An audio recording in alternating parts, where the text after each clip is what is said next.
Alright guys, me again. So now I'll be looking at the second endgame in Jesus de la Villa's 100 endgames you must know. So the chapters are done, the series of 100 endgames, the chapters are done with several examples under each chapter heading. So here we've got 9 examples to show you, which are all around a similar theme. So this position is white to play and draw in this position, and what we're going to see in the following end games is the importance of getting your king when you have the pawn versus the opponent's king to one of these 3 squares, but crucially your own pawn needs to be behind this line. Here in this position, black's pawn is too far advanced, and to make matters worse, it's a pawn on the edge of the board, which makes it slightly harder to win. So in this position, white to play and draw. The drawing move is king h1, and the problem black has is now the move they'd like to play is king to f2 in order to protect these 3 squares, which will drive the pawn to the promotion square. But this is now stalemate. White has no way of moving. All of these g1 square, the g2 square, and the h2 square are guarded by black, so this is stalemate. If black pushes the pawn, as I said, the white king simply goes to g1, and now black, in order to keep this pawn defended, has to go to g3, and the position is a draw. So the problem is that white here has the opposition. It's diagonal opposition, and we'll develop that idea in the following examples, and in the next lecture as well. And black has no option but to give stalemate here. So in the second example, and this is a slightly tricky one, we're going to learn about the opposition in this position. So it's black to move here, and white has the opposition. What the opposition means, if I haven't explained already, is to have the 2 kings opposing one another, and whoever's move it is doesn't have the opposition. So here it's black to move, that means white has the opposition. Actually, in this example, it doesn't actually matter who has the opposition. This would be white to move no matter who had the move, whether it was white to move or black to move. I'll show you the position with white to move in the next example. But with black to move, just to give a few examples of how the game could develop. If the king goes to g8, white just follows him and keeps the opposition. Keeps the king opposed to the black king with black to move. If the king were to play a move like this, now black's outside of the square, as we learned in the last video. And now the pawn just runs through. So the trickier example is king to f8. And again, white follows him. And now if black goes to king e8, white can't follow the black king here. He can't keep the opposition, but he doesn't need to. You can play a pawn to e7. And now naturally, obviously, the black king can't regain the opposition by going to f8 because the pawn guards that square. So after king to d7, white plays king to f7. And this is an important winning concept that you're going to need to remember. Getting the king to the 7th rank next to your pawn, with the white pawn either on the 7th rank or the 6th rank. The king guards all these squares, and there's no way for black to stop the white pawn promoting.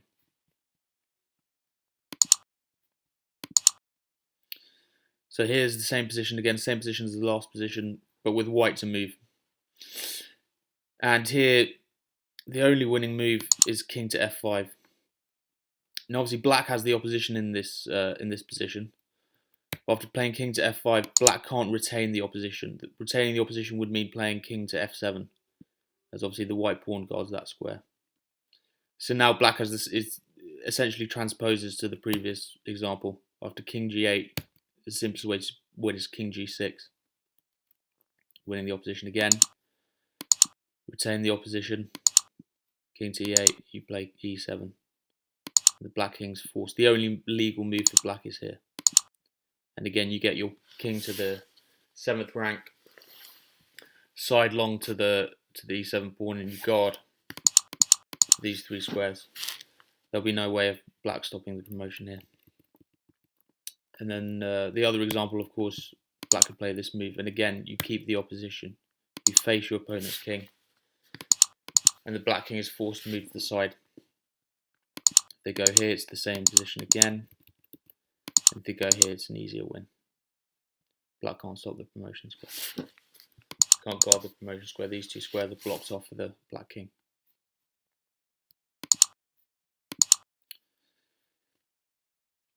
Here, a similar idea to the last position.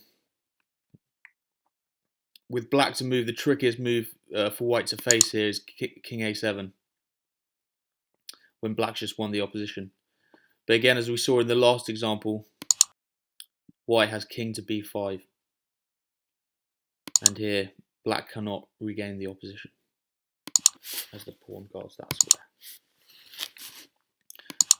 So wherever the black king goes, the white king follows them. Now this example has slightly trickier nuance to it, because after king a8, you can't immediately play pawn to c7, as this is stalemate.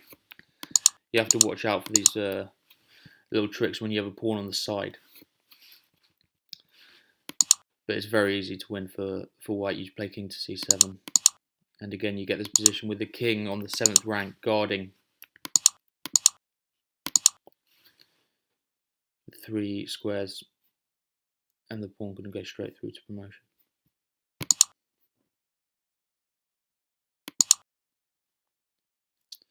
Here with white to play is an easier way to win. You can immediately gain the opposition.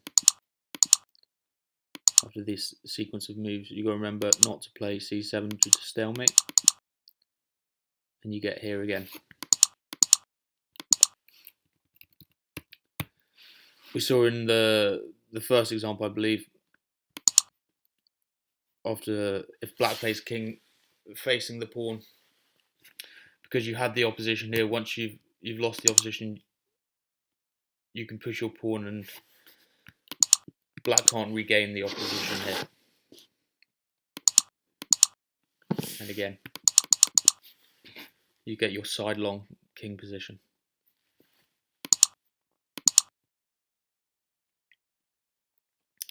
So in this position, whether white can win or black can win depends very much on who has the move. If black has the move, as you can see here, if they go to king f8, the trickiest move, white can't follow, he can't get the opposition, but he can push the pawn. And the black king is forced out. You get your side long position again.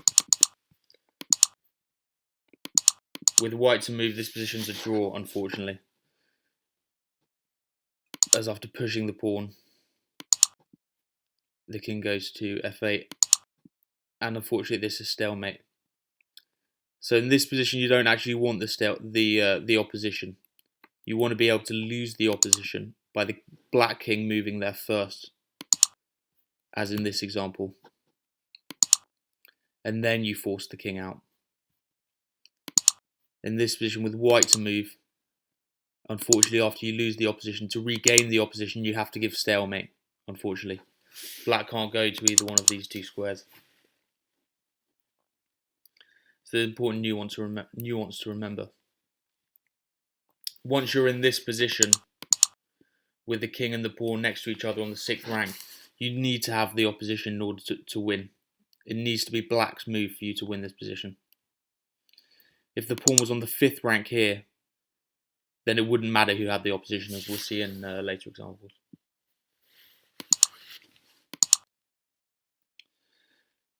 And again here, this is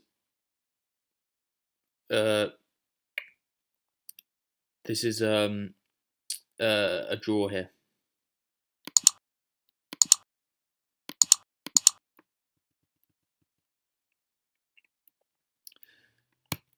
because black wins the opposition, and after f7, white is forced to regain the opposition if he wants to defend the pawn. And again, it's a stalemate. All of these squares are guarded. In this position, however, with white to move, because they